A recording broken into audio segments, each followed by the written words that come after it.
Hi, well, mistakes were made while I was making this video, and I accidentally left the echo setting of my microphone on, so it sounds like I am speaking from a divine heaven of some sort, or seventh haven.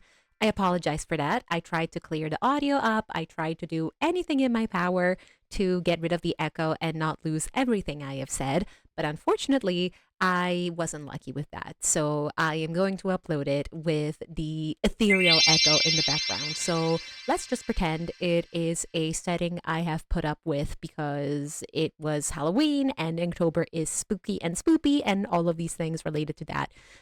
Hopefully you still hear me fine and well, and this doesn't deter you from listening to more than 1 minute of this video. Okay, yes, thank you. Goodbye. Have a great day, and I hope you still enjoyed the video because I yapped a lot. So, yes, kisses. Right, well, I knew that I was going to make some sort of mistake throughout this Inktober, and it turns out, even though I love planning and having everything organized, I didn't plan for these videos really well, and now I am missing day 5 of Inktober because I made a video just last week where I showed my process for day 1, 2, 3, and 4. And then I realized that was an incredibly stupid idea, and I should have copied my dear friend Candiii and done a video for the first week of Inktober, but I didn't do that. And so now I am making this extremely long video, which is more of an excuse to just yap about our characters, so that I can show off the pieces that I have made for the second week of Inktober, or rather Cattober. Well, for anybody who doesn't know who I am, which is pretty much everyone, and few people that will watch this video, if any, will perhaps wonder. Hello, my name is Taddy. I am a small artist, and I am participating in Cattober this year, which is the version of Inktober that my friend Candiii and I come up with every year, and that pretty much turns into an occasion for OC-tober, meaning that we mostly just sit back and draw our original characters based on the prompts that we come up with. I was going to do a video for each week, but of course that didn't really go according to plan, and now I am inserting this day 6 in the second week, even though I was going to do from day 7 onwards, but I decided that instead I will do from day 6 to day 12, and then next week I will do from day 13 to day 19, and so on in increments of 6. And that should hopefully leave us with 5 videos on Inktober. So anyways, the list I'm following is naturally the Cattober list that we have made together. I will put it on the screen so you can look at it. And day 6 is naturally Aura. The characters I am drawing in this picture are Prince Christopher of Ilvikar and his lovely Vikar Sin. They are some of the sweetest characters that I could think of in terms of this prompt, which is actually quite an ironic thing to say. So I chose these two because Aura is the base level of magic that everybody has in the realm of Esmeralda, which is the realm where they are from. Every person is born with an aura of a certain color, and though it is extremely difficult, everybody can learn and master more than just one color of aura. And one of the most interesting and intriguing colors of aura is actually yellow or gold, which is the aura that Sin, the taller one out of these two, has. Naturally, the yellow color has a specific characteristic, and it is often used for healing, but it can also be used in a very specific and taboo way. Now, one thing that Sin does all the time for Christopher, which is obviously his little beloved here, is to reinforce him and give him more life force and just allow him to feel better, to soothe him when he's having some stressful times, just all of these small little things.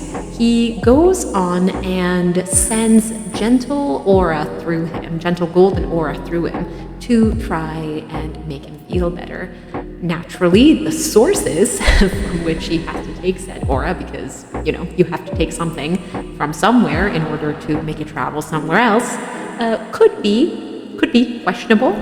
He mostly takes it from Christopher's father, biological father, the current king of Ilvikar, whose name is Bancroft, and who's actually not really a good person. So since Christopher is a very gentle type of soul, I think that Sin kind of takes it upon himself to have a slow and gentle revenge towards Christopher's father by mostly taking parts of his life force and giving it back to Christopher, which I do believe Sin also does this because he thinks that it is rightfully correct, because Bancroft has done terrible things to Christopher. He's always belittled him, and I think that Sin kind of sees this as a sort of rightful justice type of behavior. But in terms of the actual art, I did have not a hard time drawing this, but I did want to, somewhat give the effect of this very lovely garden, especially because in Ilvikar, and particularly by Christopher's room, there is a small garden that he usually hides into, especially when he needs time to think.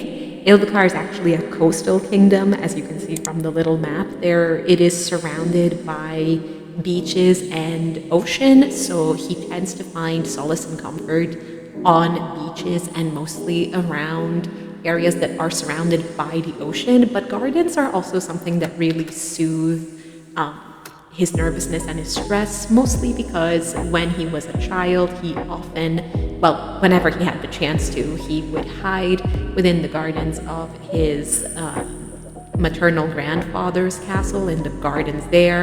And so I think that he just has a very fond memories of beaches, which he used to frequent with his mother, and then small indoor gardens that he used to frequent with his uncles and his grandpa.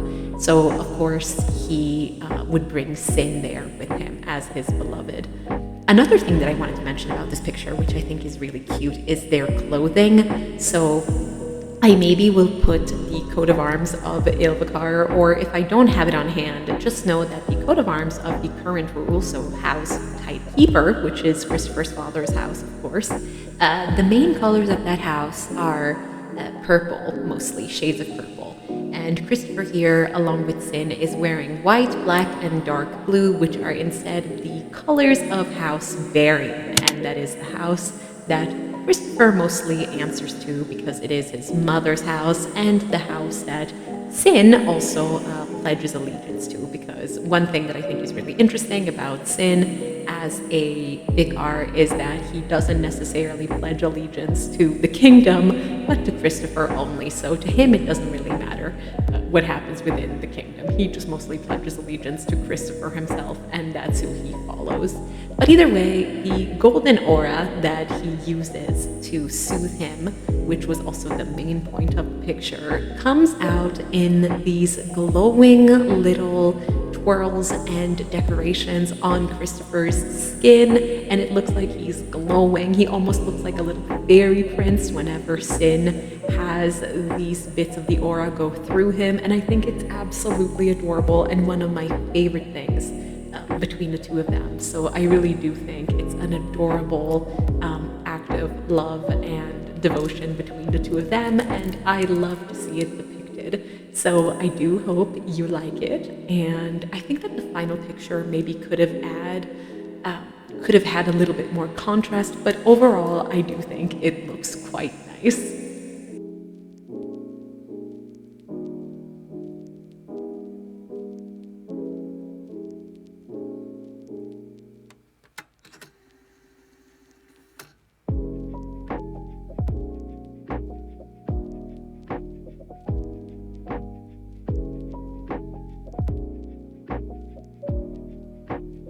We're moving on to day 7, Trap. Now, this one was actually a picture that I had a little bit of an easier time with. I think that I didn't overdo it, both in terms of composition and in terms of narration. I feel like sometimes it's very hard to understand when a picture is about to be overworked or overdone. I have that problem most of the time because I always feel like I am not doing enough.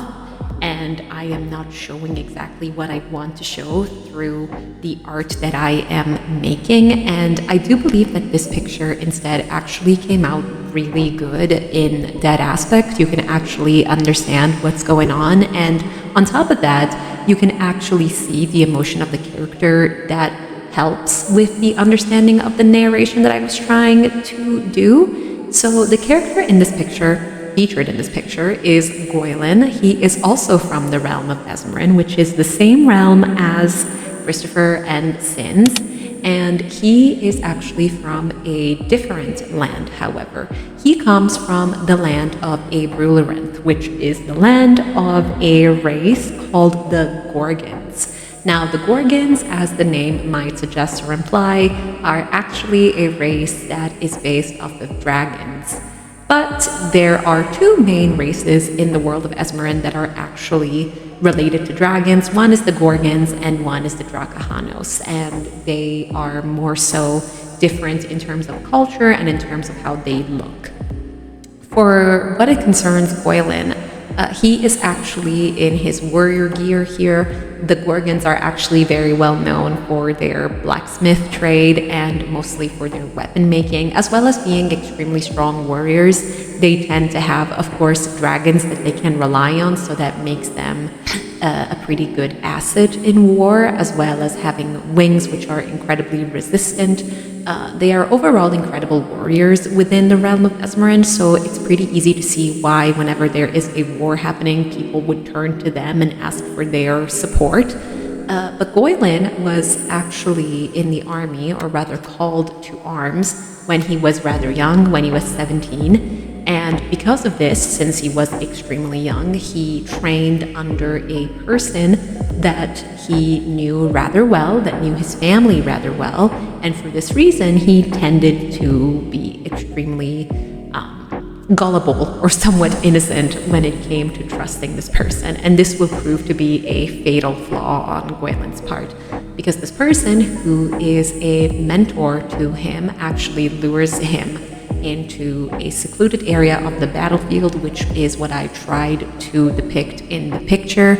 And in a moment of ambush, or in a moment of battle, when the other people of the army are busy fighting off the enemies that they are facing, they set up a trap for Goylin and some of the other soldiers, and this causes them to attack them, and thus attack Goylin physically. Slashing his right eye, and this is something that, of course, is something that absolutely traumatizes him and stays with him for the rest of the story and the rest of the time in the army and in the war.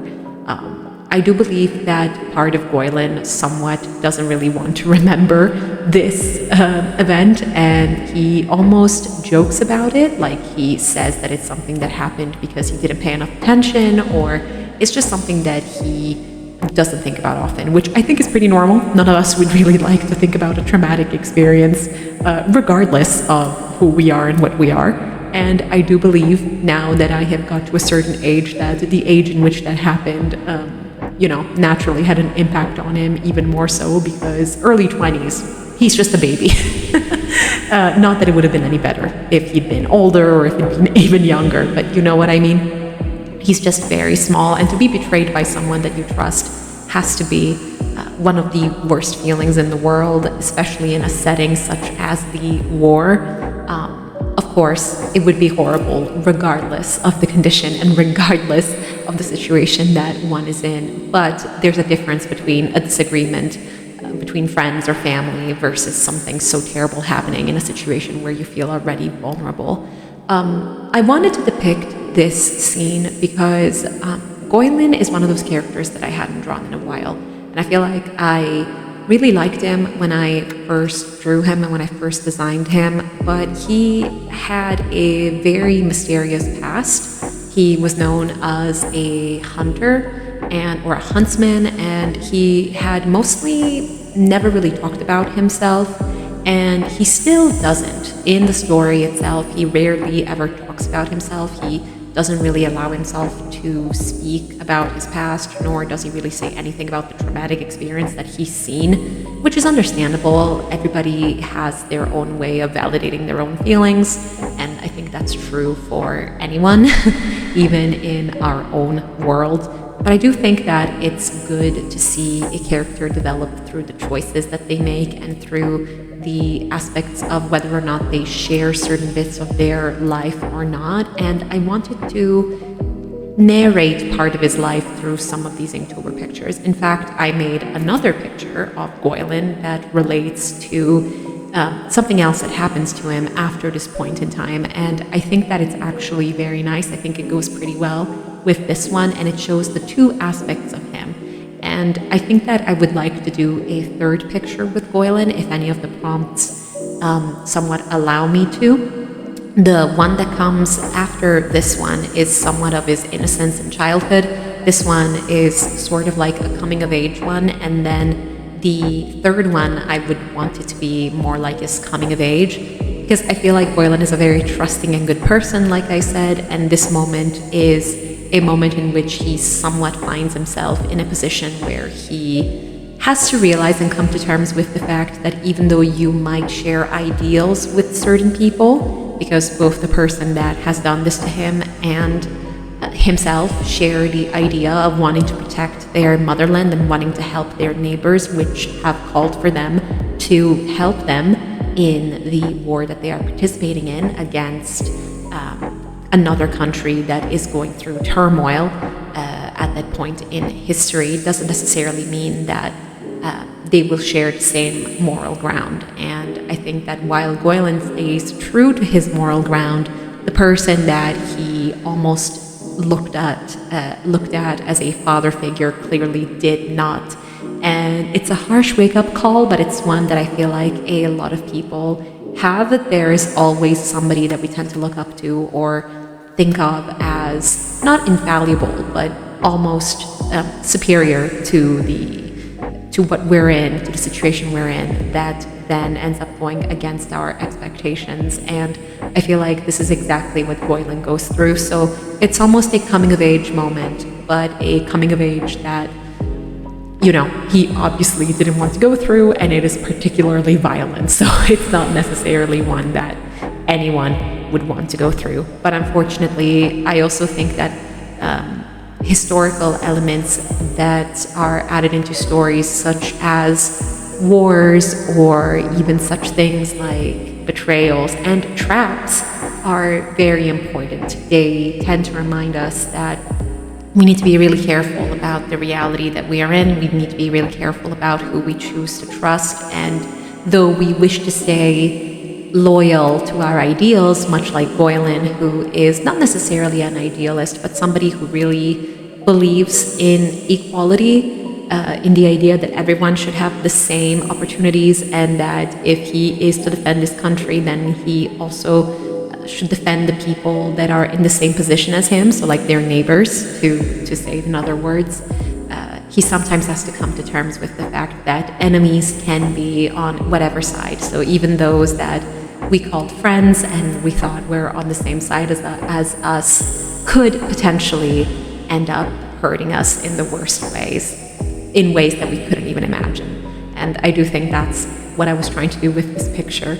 Speaking of, the one thing I will say art-wise about this picture is that while I was coloring this part, so while I was adding all of the brighter, darker elements of the picture, I did wonder if I should perhaps change the color of the lines, if they were being too overpowering compared to the colors, especially because, as you can see, I draw all my pictures in pencil, and the pencil is pretty small. The nib is like 0.5. Well, used to be, because actually, newsflash, yesterday my 0.5 pencil decided to break, and I don't have any other pencil with that shape of lead, so with that size of lead, so now I am using a much thicker one, unfortunately.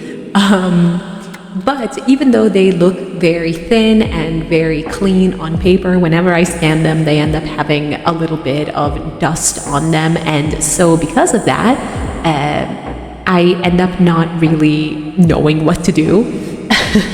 I try to erase some of the parts that I think are too overpowering, or I try to use a color that is different from black.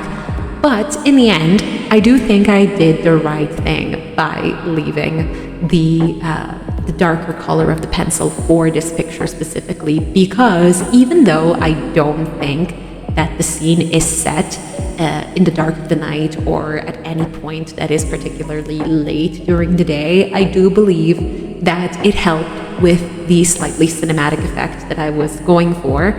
And so I am pretty happy with how it came out. So I really do hope you guys like it too.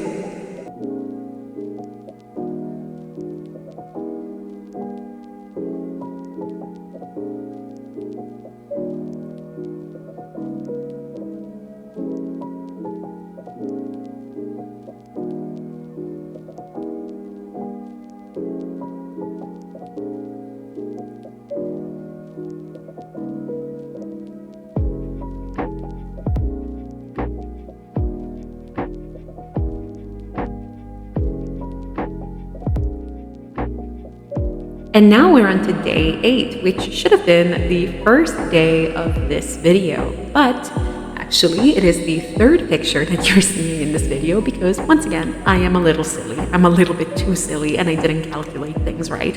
Anyway, the prompt for day 8 is dawn.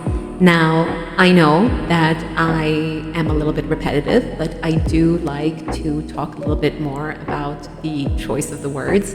Now, dawn is actually the name of the novel slash game slash comic, I suppose. It is a little bit hard to call it a comic, perhaps more like graphic novel, that we are planning for our 2 characters here, Arceus and Danaeus.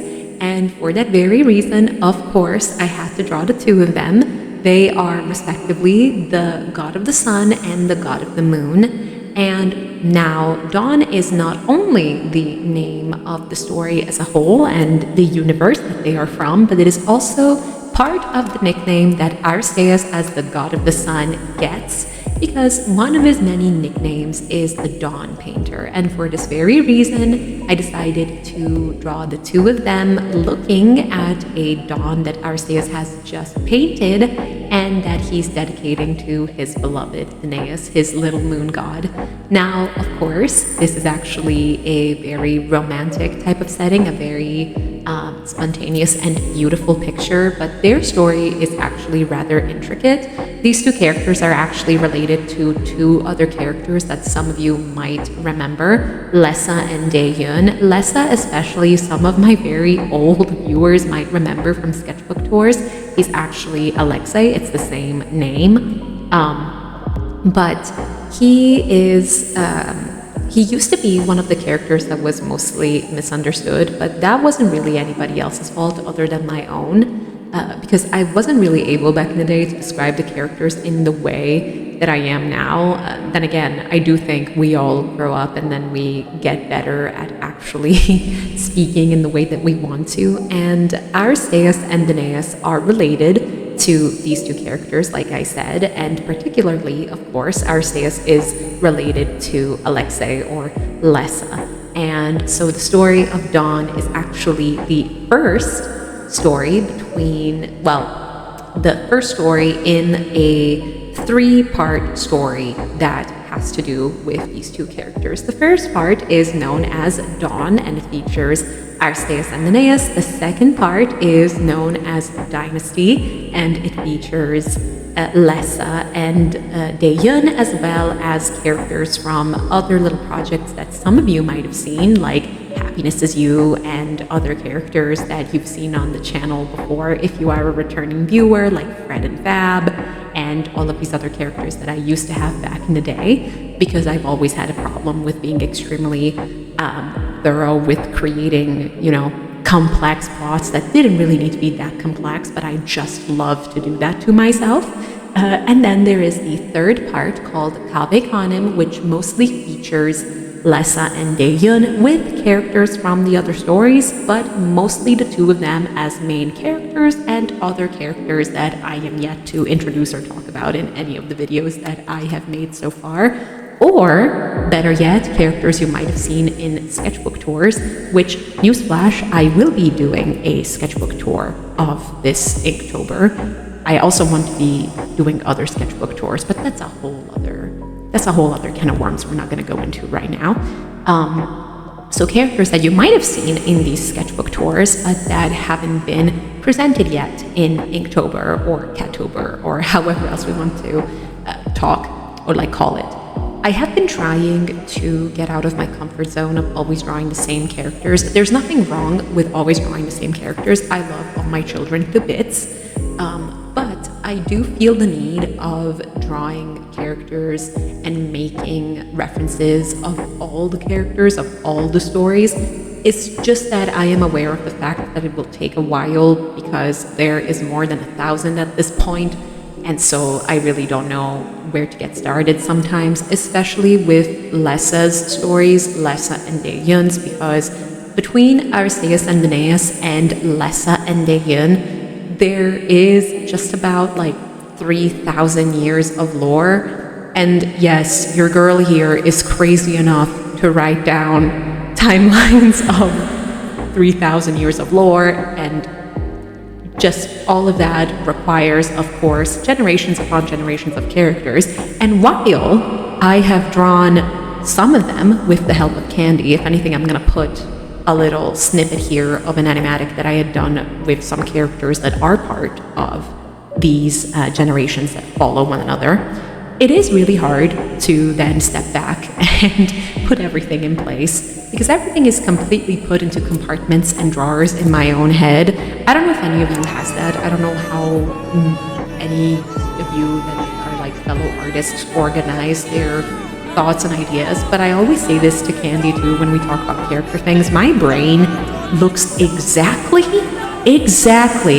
like that scene in SpongeBob SquarePants where everything is going on fire and he has everything in all the drawers and cabinets. Like, my brain isn't going on fire, like it's actually more so organized. But like, do any of you have that? Like, your character information, do you have it in like little bursts of energy like that scene when everything is on fire, or do you actually have it organized in folders, in drawers? Like, if I have to talk about Dawn, then in my head I walk and like I tap over to the Dawn drawer and I open it and I take out the Dawn folder and then I read through it. But apparently that's not really what a lot of people do, which I was kind of shocked about. But you know, the more you know. Regardless of that, though, so coming back to talking about Dawn itself, first of all, I want to say that I feel like this picture came out okay. It's cute. I do think I could have pushed it a little more, but I think that this was also drawn on a day where I had a pretty long day at work and at tutoring, and so I didn't want to push it too much. I kind of stayed in my comfort zone and did like a dawn sky that was pretty easy to color in, but you know, I'm not sure if I actually did succeed in doing that. But regardless of that, I wanted to say something else about the story as well. So Aristeas, which is the curly-haired god of the sun, actually was born a god. He was always a god, and Danaus instead was born a human. But the two of them actually meet when they are children, particularly because Danaus is running away from home after his father has not necessarily kicked him out, but has been really harsh with him, and so he runs away into the depths of the forest of Lemnoria, which is the island where they live in, and because of that he is actually followed by a pack of wolves, and he runs towards the only safe haven that he knows of, which is a statue of the god Aristeas in the forest. Now, Aristeas, at this point in time, is still a child god. He's small. So there's nothing strange or weird going on. Absolutely not. Never. He is a child god as well, and so he hears the call of Danaus and he wants to help him, and he doesn't reveal himself to him as a god, of course, but he lies and says that he is actually the child of local huntsman known as Alexios, but he tells Danaus that his family has also abandoned him, and so they can be alone together. And this also marks the beginning of their story because they end up staying in a little mountain hut and becoming friends. And it's really cute because it develops this soft friendship between the two of them, which then blossoms into this beautiful romantic love story until later on in life, when they are both all grown up, Aristeas wants to do everything in his power to make sure Danaus is also a god, and particularly so the god of the moon and tides, because of course we all know that the moon is related to tides. He wants to do everything in his power to make sure he is a god, and he does just that. Now, I do think that these two are absolutely adorable. Another piece of lore that I always bring up, and that Candiii also always brings up, is the fact that in our universe, before Alexius or Aristeas actually creates it, there is no such thing as the color pink. And I know, of course, that this might seem strange, but we're talking about a story that's supposed to be the origin of the universes that we have. So, of course, some stuff is incredibly related to mythological creation myths or all of these other elements that are almost like fairy tale, like romantic little elements of fairy tale. And so I'm going to make it happen, no matter what. And so a piece of lore is that he does create the color pink for him because it is a color that he thinks looks absolutely stunning on him. And so Danaus, after that, begins to make it his signature color. And in fact, in most of the arts that I have drawn of Aristeas as the dawn painter, I mostly draw him with his hands stained with yellow paint, which is actually not paint, but is of course supposed to be like sun flares and sun rays.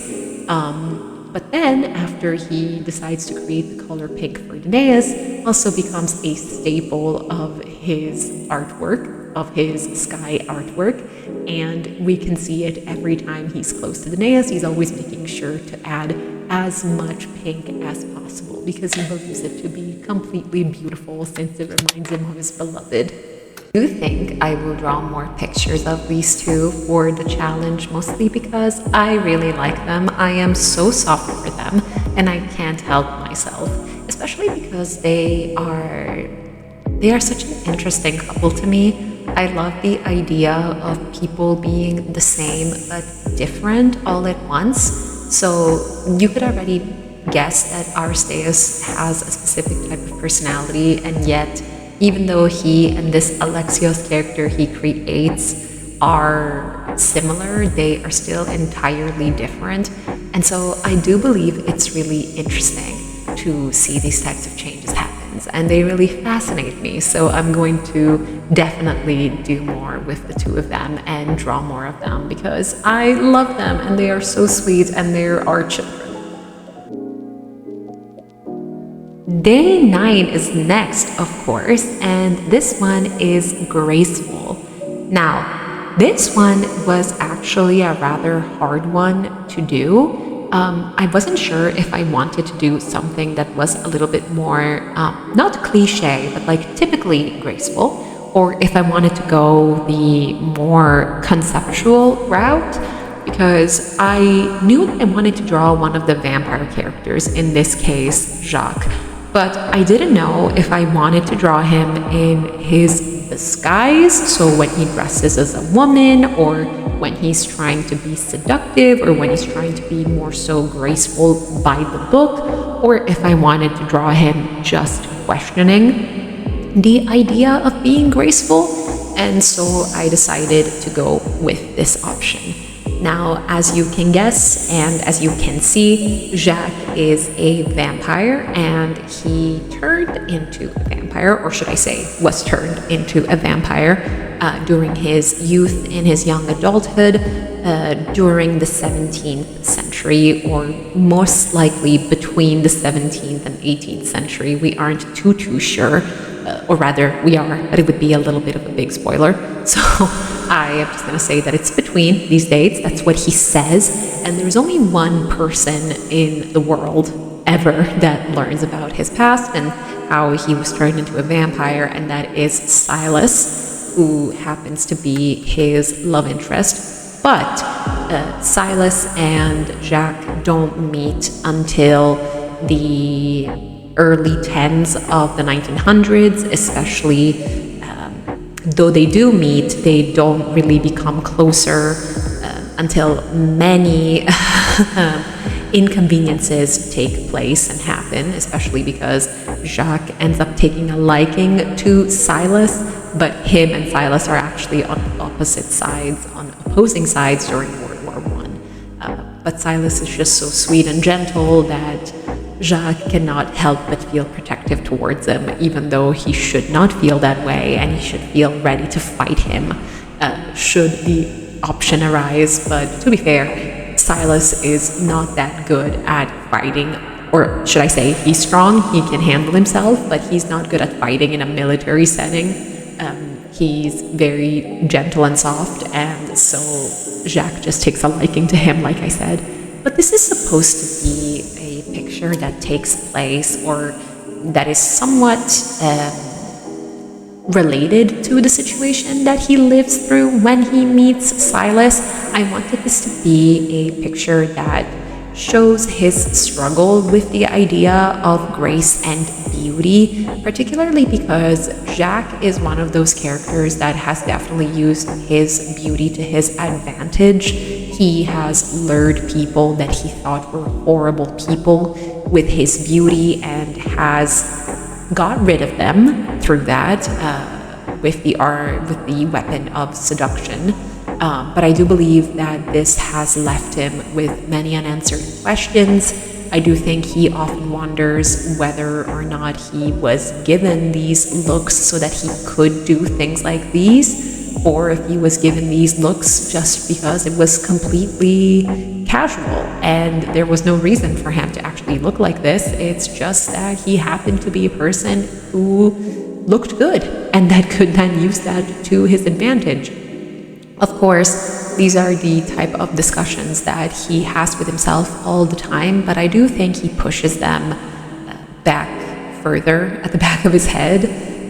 He tries not to think too hard on what he's done and what he can do, but I do believe that one big theme of his story with Silas is the idea of allowing himself to take advantage of his looks in order to seduce the enemies while also feeling a little guilty. When he first turns into a vampire, I don't think that Jacques is disgusted by himself. He's definitely not that type of a vampire, but I do believe it slowly starts to dawn on him that he is turning into somebody that mostly only relies on beauty to punish those that have harmed him and harmed those close to him.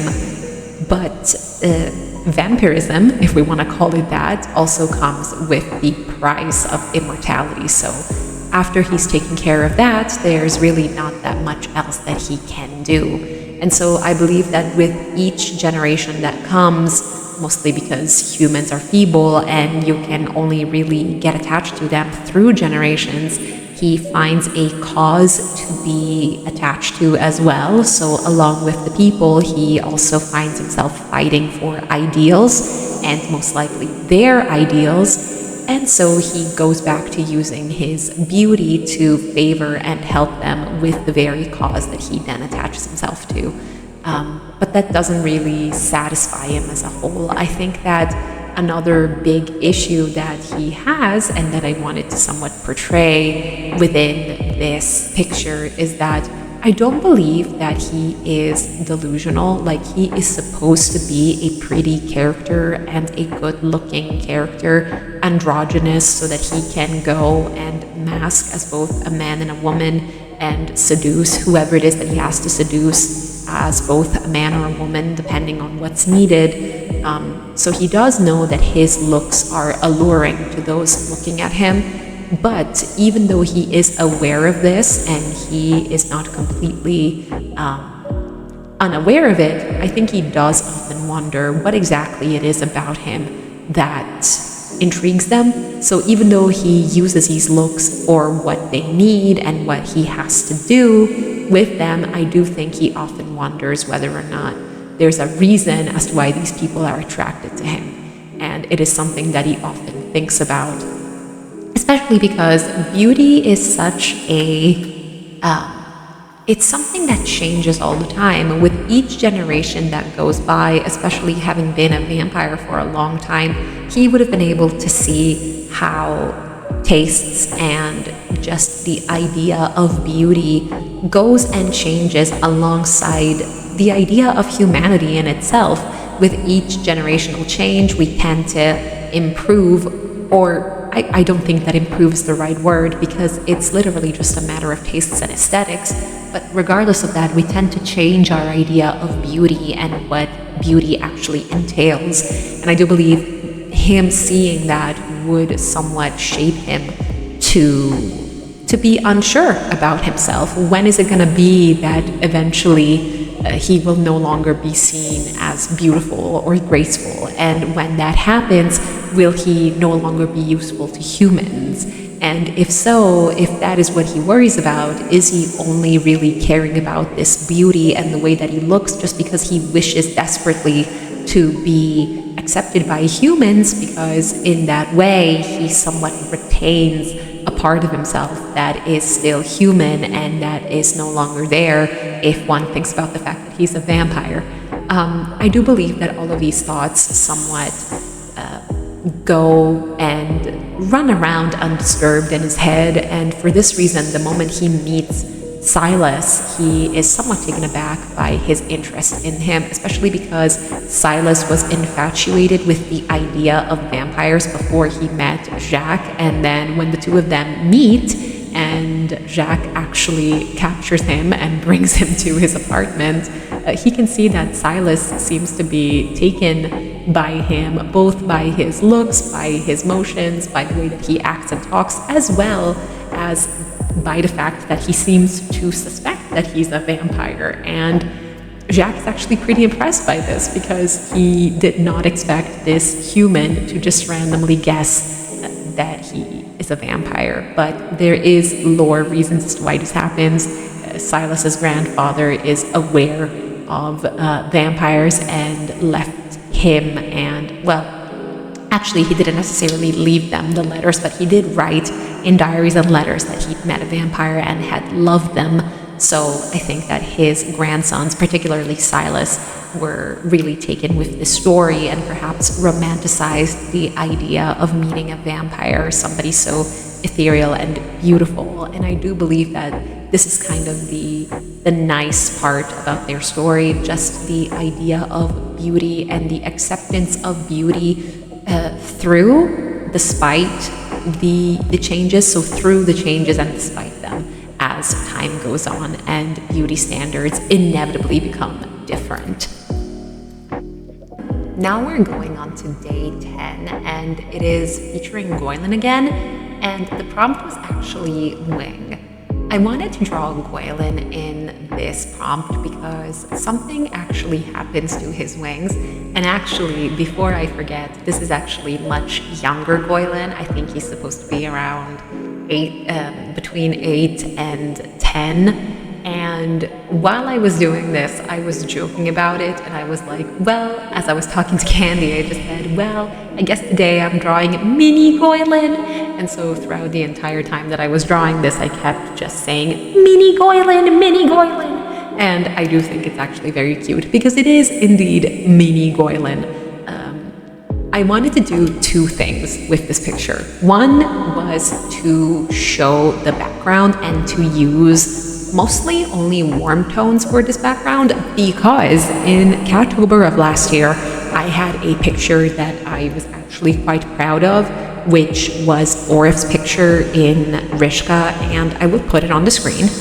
And that one was mostly done in cold tones, because the country that they are from and the realm that they are from is a lot more winter-based, and it tends to be colder compared to the lands where Goylin is from. And so I wanted to have a similar feeling, but with different colors and different tones. So focusing more on what was a warm tone and just in general a warm color scheme. And I also wanted to show the span of Goylin's wings because Goylin is actually a demigorgon. So he is only half of a gorgon. And for this reason, one would think that his wings and horns are very small and not necessarily strong and wide. But I wanted to show that even though he is not necessarily a typical gorgon, he does have this incredibly large span for wings, and his wings are really strong and well kept. So I wanted to keep these two things in mind. One, to show the background, which went kind of opposite to last year's day 18, and two, to show the wingspan that he has.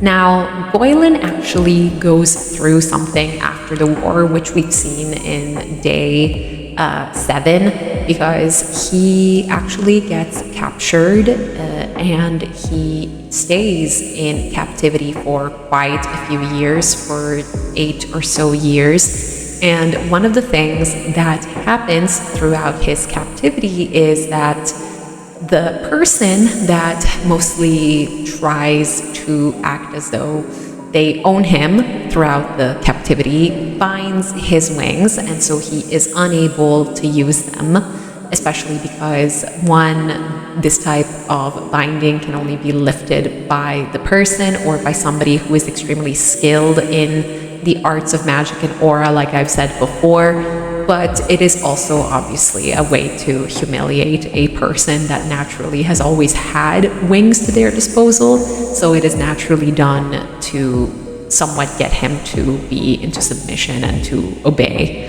Of course, this is pretty devastating. It's one of those things that, even though in the moment Goylin tries not to think too much about, it really does affect him. He truly does miss his wings dearly, and he wishes to fly like no other thing in the world, especially because I do believe that he found a lot of freedom and a lot of happiness in flying, particularly in his homeland.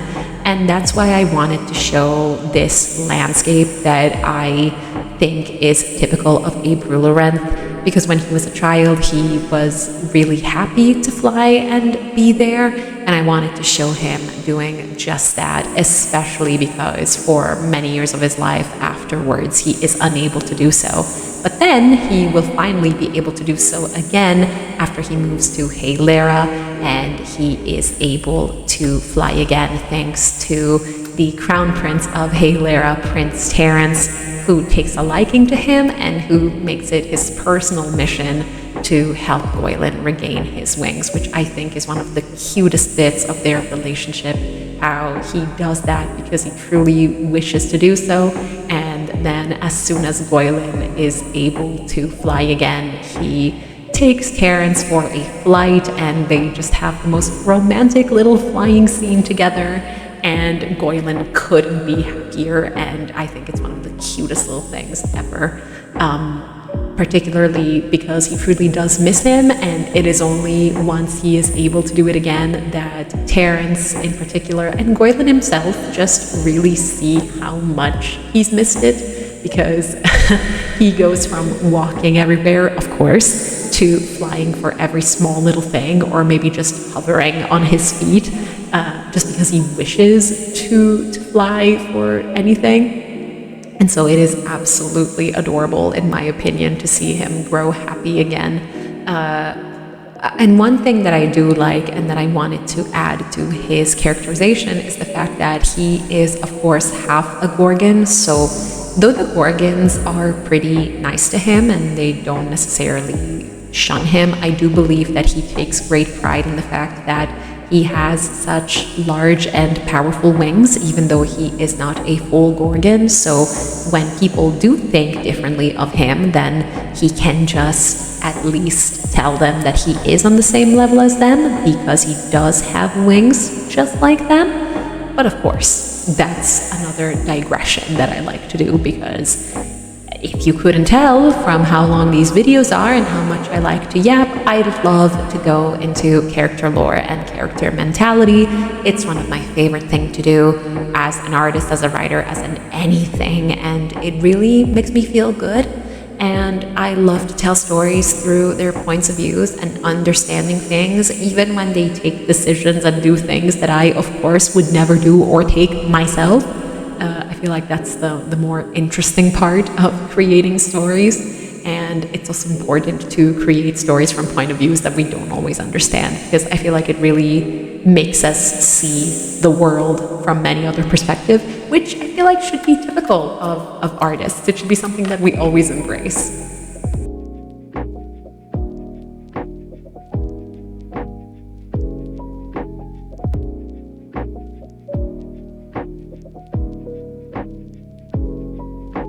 Now we're going on to day 11 Masquerade, and we are seeing Christopher and Sin once again. These are the same characters as the very first picture of the video, so in day 6 Aura, and I love them so much. They have such a soft spot for me in the Esmeran realm, but I wanted to draw them in particular because there are many elements within the word masquerade that I thought could just be perfect for the two of them together, especially because Christopher is, as I said, the crown prince of a kingdom known as Ilbakar, and Sin comes from another place, which is the Empire of Shasan.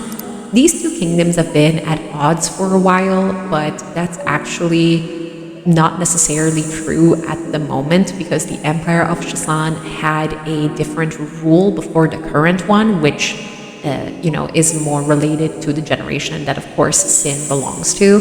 And that rule from before has created many issues to the people of the Eastern continent, which is where Shasan is located, as well as Ilbakar, because Ilbakar is a coastal and harbor kingdom, so it has many isles and islands, which means that if any invasion happens from the Eastern continent, it's easy for the lands of Ilbakar to be targeted, which was something that did happen back in the day in history.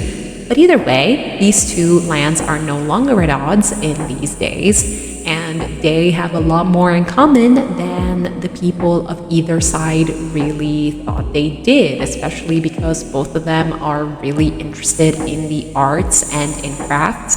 And another thing that they have in common is the appreciation of dance and dancing, which is a thing that I adore about Christopher and Sin. They have this little thing about them that whenever they have a moment of just sitting there together, having a moment to themselves, they will be dancing with one another. And I think it's the cutest, purest, sweetest thing, especially because, and I am going to go into a little bit more lore now, Christopher, being the crown prince of Ilbakar, obviously has to be present to many events that are taken and done in Ilbakar, which include dancing. But for the 26 years that he's been alive, he has never danced with anybody at any of those dances. There are two main balls that are held, in Ilbakar. One is for his birthday, which is on the 22nd of January, and the second is for the beginning of summer. Since Ilbakar is a coastal kingdom and heavily relies on the sea, they tend to honor the sea in whichever way they can. Of course, commercial routes and all of these happen even during the winter, but it is a nice sign of honoring the summer and honoring the longer days, which make it, of course, easier for ships and merchants that they do it. So it's actually related to that.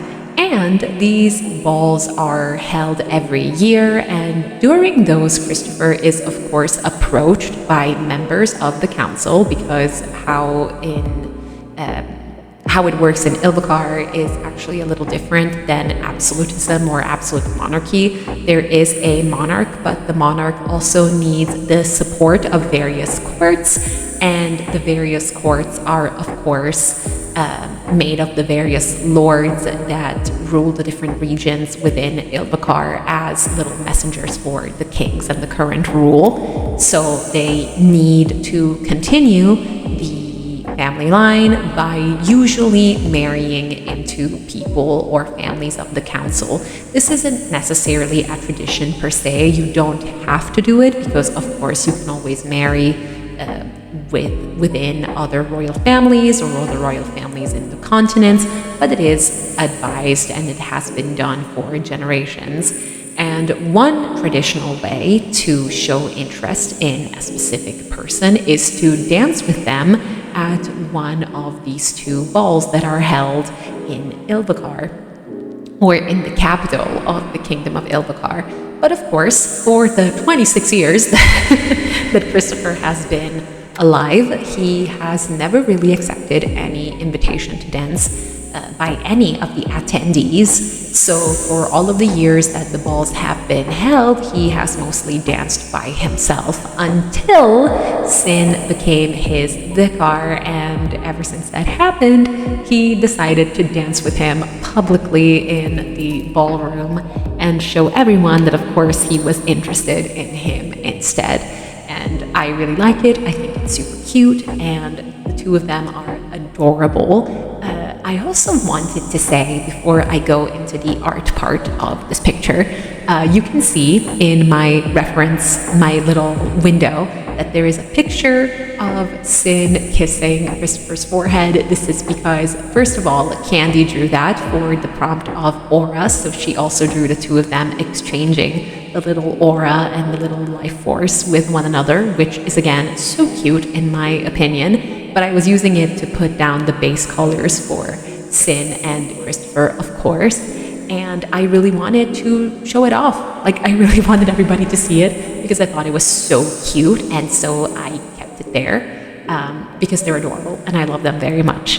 So in terms of the art, I wanted this picture to be similar to an anime poster. Like, you know when they have like these special episodes, or like when there's a season and then there's another one, and in between season 1 and season 2 they have a special episode that maybe features a scene from the manga or whatever else that they have the source material from, and they want to show a scene that they didn't know where to put in either season 1 or season 2, but they didn't want to cut it out.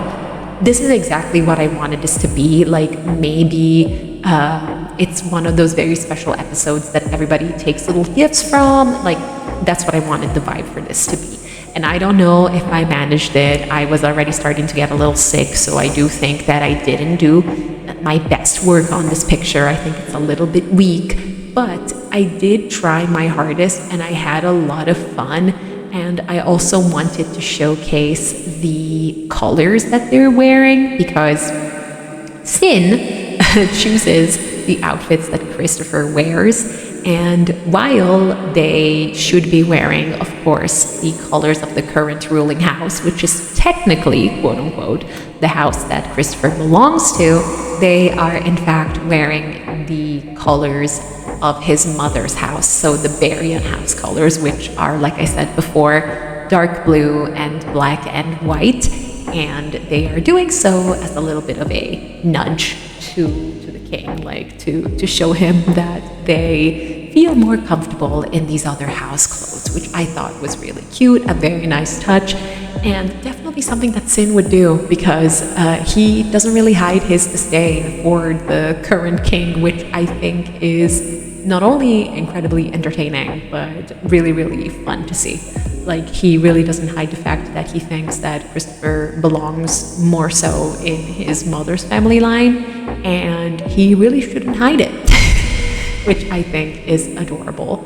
And one thing that I also wanted to show from this picture is that Christopher is so happy, and that is something that really didn't happen before Sin showed up in his life.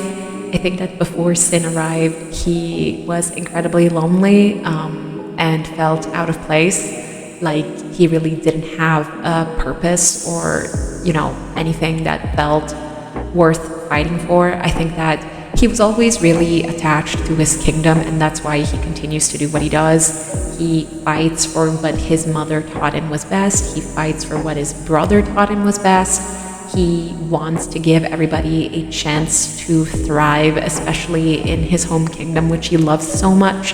But in terms of like personal elements, so having somebody that he particularly cared for, or even the idea of marrying someone, I don't think that he really had interest in doing that. Except when Sin came around, his world literally got wrecked up upside down, and I think that Christopher really didn't see it coming. He had no way of seeing it coming, but he's never been happier, and I'm always a fan, and I'm always really fond of stories where characters complete each other, so they don't need to be saved per se, because neither of them needed to be saved. Sin also goes through incredibly terrible things that he shouldn't have had to go through. But I wouldn't say that they rescued each other, or like that they fixed each other. That's the right word. They don't fix each other by changing one another, but they help each other going through the things that have happened to them, and they enrich one another, and they help one another in becoming the best versions of themselves, which I think is absolutely adorable and sweet. And that's what I want to explore in their story, even when I write it out a little bit more thoroughly, because Candiii and I have been working on these in longer form. When they're written out in longer form, I really hope it comes across just how much they do for each other and for one another, and how this didn't entail either of them changing. And the changes are only happening because they are happy. Like, more of their personality is shining through, and they don't feel like they have to hide anything anymore. And they don't have to feel as lonely or misunderstood, because they finally have a safe place that allows for them to be themselves, much like, Christopher loving to dance, but not having danced for nearly 30 years until this man showed up and became his vicar, which I think is absolutely adorable. And I love them to bits, and they are the cutest. So I just really hope that even with this small description, I can send through the screen some of the love that they have for one another and for their story.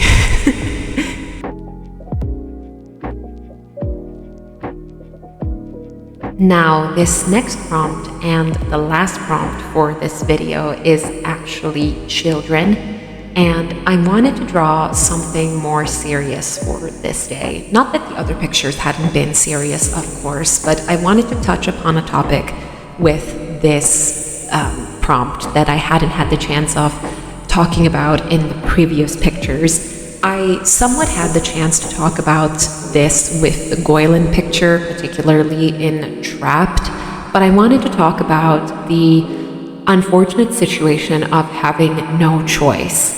So these two characters are named Sergei and Ksenia. They are brother and sister, and their story takes place during the last years of the 1910s, going into the 1920s. And due to situations that have happened in history, now, of course, is this exactly the same history as our own? No, there are elements that are different, sort of like a Uchronia, but let's just say that many of the great events that have happened in our world have also happened in theirs. And for that very reason, they are forced to flee from their country and are sent away by their parents in order to try and be protected. And there is a sense of sadness and emptiness in this picture that I wanted to portray, which is the idea that these two are, of course, just children. Sergei is 15 or 16 in this, and Ksenia is a little bit younger. Of course, she is just a little baby.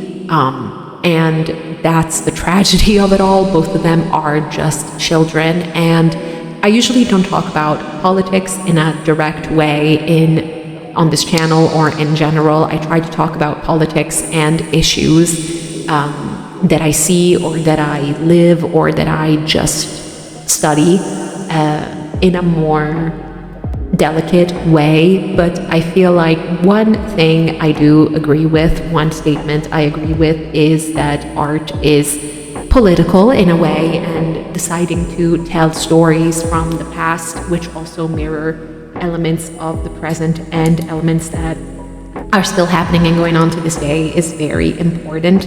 And that is why I wanted to show this part of their story, because when they leave and they get to the country that they escape to, their situation doesn't really get any easier. They are looked badly at, their presence is frowned upon, people aren't necessarily the nicest to them, and of course they feel entitled to do so because they are just pointed at as foreigners or people that shouldn't be there.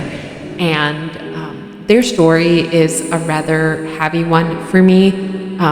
If we're talking about history, and I'm sure many of you within the same age range as me have had your grandparents or great-grandparents talk about the Great Wars and their experiences, and a lot of it was based on these memories as well.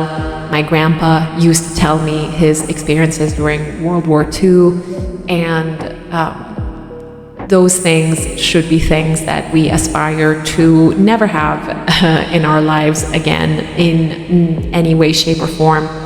And in times like these, it's good to remember to be appreciative, especially for all of the children and the people that didn't really have a choice and a chance. And that's what I mostly wanted to show with this picture. Sergei and Senya don't really have a choice in what happens to them. Circumstances guide them elsewhere where they go, and luckily they find a place in the world where they still feel all right. They still feel like they can somewhat have things work out for them, but the fear of the unknown and the fear of anything happening to them is obviously still creeping upon them, and it is not a situation that anybody should go through, let alone children. And that's what I wanted to talk about with this picture and what I wanted to show. We are all humans under the same sky and under the same circumstances, but sometimes some people are given less options than others, and it shouldn't be that, because of course we all end up on one side of the globe or another side of the globe with no decision of our own. It is all a roll of dice. And whenever I think of their story, I always want to show that there is hope in darkness. Anything that starts in a tragic way can somewhat look up and can perhaps have a way of getting better. But this is naturally something that many of us have the privilege to not live through. We all have struggles, but even though they are all valid, of course, a lot of us have struggles that we can somewhat overcome because we have the possibility to, whereas other people sometimes just don't have the choice or ability to do so. So I think it's important to remember what has happened in the past and tell stories that show what has happened in the past and what sometimes still happens to this day. And it is important to tell stories and have characters that are humans and humane, first of all. And that's what I always want to show with them. Sergei and Senya are very close to one another. They stay close throughout the entirety of the story, and their love stories that blossom from their situations are also incredibly healthy and loving and beautiful. And I adore the story that they are from, which is called Of Words and Warrants. But it is something that really tugs at my heartstrings whenever I think of them. And I just believe it's important to talk about things that are still very present to this day, even though they are inspired by events that have happened many, many years ago. And that's all I can really say about this picture. In terms of the art part of it, which should be, a little bit more fun, I did have a lot of fun drawing this. I almost was a little bit too worried that I had shaded it too dark with his hair and hers, because they're supposed to have very light platinum blonde hair. But I do think I managed to pull it off, and it looks all right. It looks pretty good. I think that the message of this picture, which I know that not a lot of people are gonna sit there and read the whole thing or watch this whole video, but I think the message of it was more important than my art skill. So I hope that that came across. But we are coming to the end of this video, incredibly so. So all in all, I hope you enjoyed this video, and I hope you like the pictures that I have drawn for week 2 of Cattober or Inktober, or I guess week 2 with a little bit of bonus. But I hope you will tune in next week for week 3, and if you want, please check out my shorts so you can see my progress every day and see what I come up with every single day with each prompt, here or on my other socials. So I hope you have a great day, great evening, great night, wherever you are in the world, and I will see you soon. Goodbye, guys.